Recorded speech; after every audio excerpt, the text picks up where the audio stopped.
Profetas e Reis, capítulo 49. Nos dias da rainha Ester. Graças ao favor que lhes fora mostrado por Ciro, aproximadamente 50.000 dos filhos do cativeiro tinham tirado vantagem do decreto que lhes permitia voltar.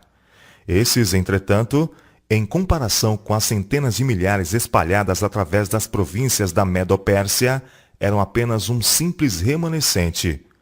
A grande maioria dos israelitas tinham escolhido permanecer na terra do seu exílio, antes que enfrentar as durezas da jornada de retorno e o restabelecimento de suas desoladas cidades e lares. Uma vintena ou mais de anos havia passado, quando um segundo decreto, tão favorável quanto o primeiro, foi baixado por Dario Staspes, o monarca então reinante.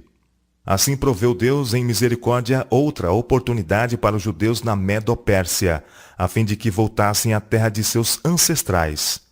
O Senhor previra os tempos turbulentos que se seguiriam durante o reinado de Xerxes, o Assuero do livro de Ester.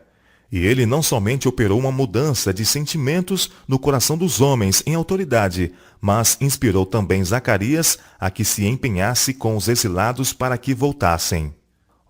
Fugi agora da terra do norte. Era a mensagem dada às tribos dispersas de Israel que se tinham estabelecido em muitas terras longe de seu antigo lar. Porque eu vos espalhei como os quatro ventos do céu, diz o Senhor. Ó Sião, livra-te tu, que habitas com a filha de Babilônia. Porque assim diz o Senhor dos exércitos. Depois da glória, ele me enviou às nações que vos despojaram, porque aquele que tocar em vós, toca na menina do seu olho. Porque eis aí levantarei a minha mão sobre eles, e eles virão a ser a presa daqueles que os serviram. Assim sabereis vós que o Senhor dos exércitos me enviou. Zacarias capítulo 2, versos 6 a 9.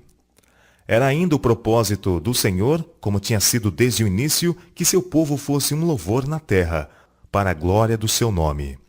Durante os longos anos de seu exílio, ele lhes havia dado muitas oportunidades de retornar à sua obediência a ele.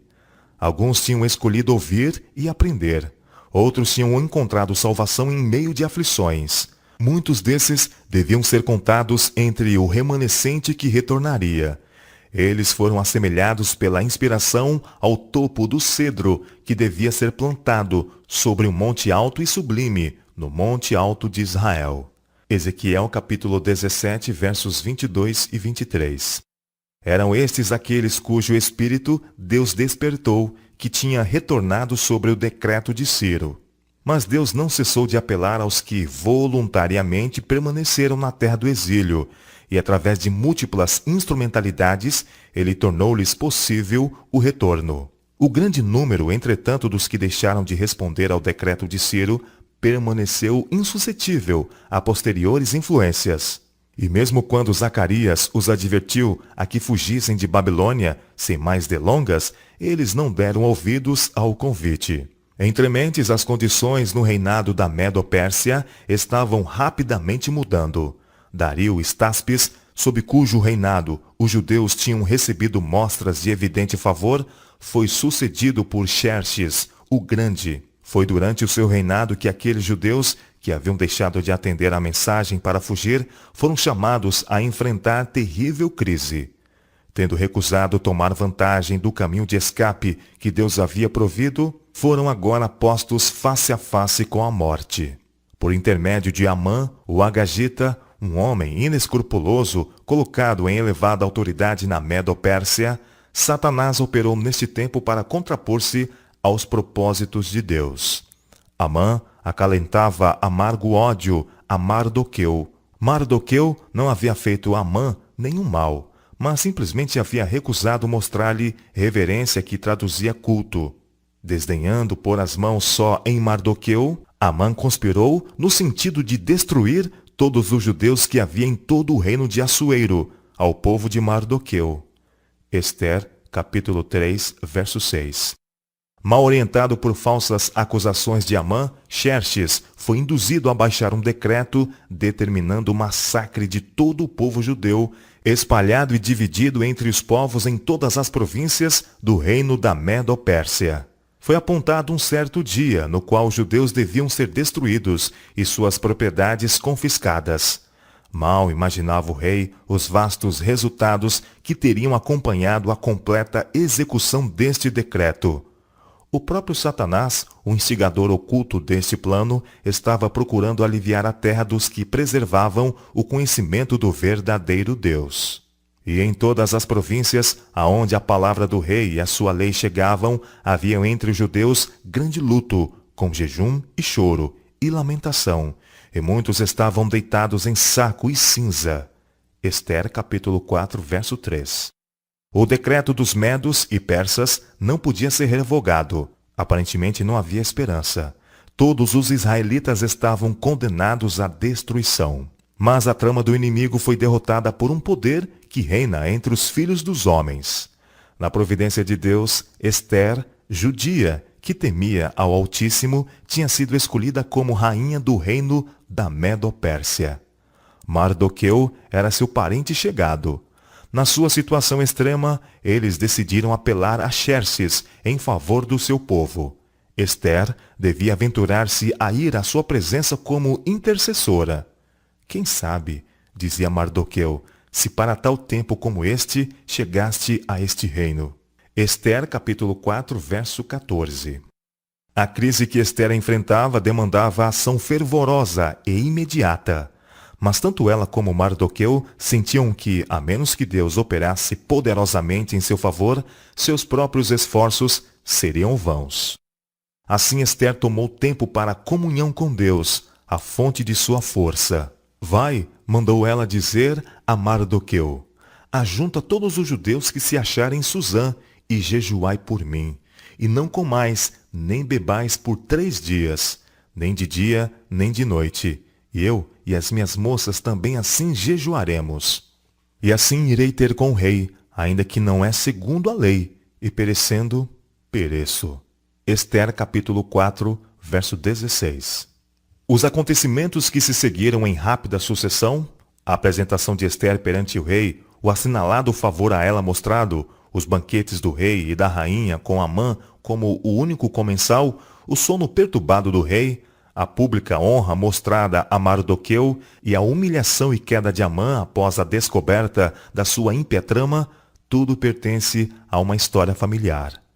Deus operou maravilhosamente por seu penitente povo, e um decreto em contrapartida, baixado pelo rei, permitindo-lhes lutar por sua vida, foi rapidamente comunicado a toda parte do reino por correios a cavalos, que apressuradamente saíram impelidos pela palavra do rei. E em toda a província e em toda a cidade, aonde chegava a palavra do rei e a sua ordem, havia entre os judeus alegria e gozo, banquetes e dias de folguedo, e muitos entre os povos da terra se fizeram judeus, porque o temor dos judeus tinha caído sobre eles. Ester capítulo 8, versos 14 e 17. No dia apontado para sua destruição, os judeus nas suas cidades e em todas as províncias do rei Assuero se ajuntaram para pôr as mãos naqueles que procuravam o seu mal. E nenhum podia resistir-lhes, porque o seu terror caiu sobre todos aqueles povos. Anjos magníficos em poder tinham sido comissionados por Deus para proteger seu povo, enquanto eles se punham em defesa de sua vida. Ester capítulo 9, versos 2 e 16. A Mardoqueu foi dada a posição de honra, anteriormente ocupada por Amã. Ele foi o segundo depois do rei Assuero, e grande para com os judeus, e agradável para com a multidão de seus irmãos. E ele procurou promover o bem-estar de Israel. Assim Deus levou o seu povo escolhido uma vez mais ao favor da corte medo-persa, tornando possível assim a promoção de seu propósito de restituir-lhes a sua própria terra. Mas não foi senão 7 anos mais tarde, no 7º ano de Atarxerxes I, o sucessor de Xerxes o Grande, que um número considerável retornou a Jerusalém sob a direção de Esdras. As probantes experiências que o povo de Deus enfrentara nos dias de Ester não foram peculiares a esse tempo somente. O revelador, olhando para os séculos no fim do tempo, declarou: O dragão irou-se contra a mulher, e foi fazer guerra ao restante da sua semente, os que guardam os mandamentos de Deus e têm o testemunho de Jesus Cristo. Apocalipse capítulo 12, verso 17. Alguns que hoje estão vivendo na terra verão cumpridas essas palavras. O mesmo Espírito que nos séculos passados levou os homens a perseguirem a verdadeira igreja, levará no futuro a adoção de uma conduta similar para com os que mantêm sua lealdade a Deus. Mesmo agora estão sendo feitos preparativos para este último grande conflito. O decreto que finalmente sairá contra o remanescente povo de Deus será muito semelhante ao que Assuero promulgou contra os judeus. Hoje, os inimigos da verdadeira igreja veem no pequeno grupo de guardadores do sábado um Mardoqueu à porta. A reverência do povo de Deus por sua lei é uma constante repreensão aos que têm deixado o temor do Senhor e estão pisando o seu sábado.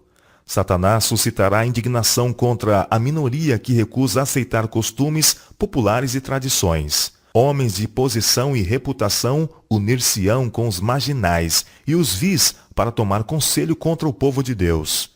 Riqueza, gênio, educação combinar-se-ão para cobri-los de desprezo. Governantes perseguidores, ministros e membros de igreja conspirarão contra eles. De viva voz e pela pena, alardes, ameaças e ridículo procurarão subverter-lhes a fé. Mediante falsas representações e irados apelos, os homens suscitarão as paixões do povo. Não possuindo um assim dizem as Escrituras, para apresentar contra os advogados do sábado bíblico, eles recorrerão a opressivos preceitos de lei que lhes supram a falta. A fim de assegurar popularidade e beneplácito, os legisladores se renderão aos reclamos de leis dominicais. Mas os que temem a Deus não podem aceitar uma instituição que viole um preceito do Decálogo. Neste campo se travará o último grande conflito na controvérsia entre a verdade e o erro. E nós não somos deixados em dúvida quanto ao desfecho. Hoje, como nos dias de Ester e Mardoqueu, o Senhor vindicará sua verdade e seu povo.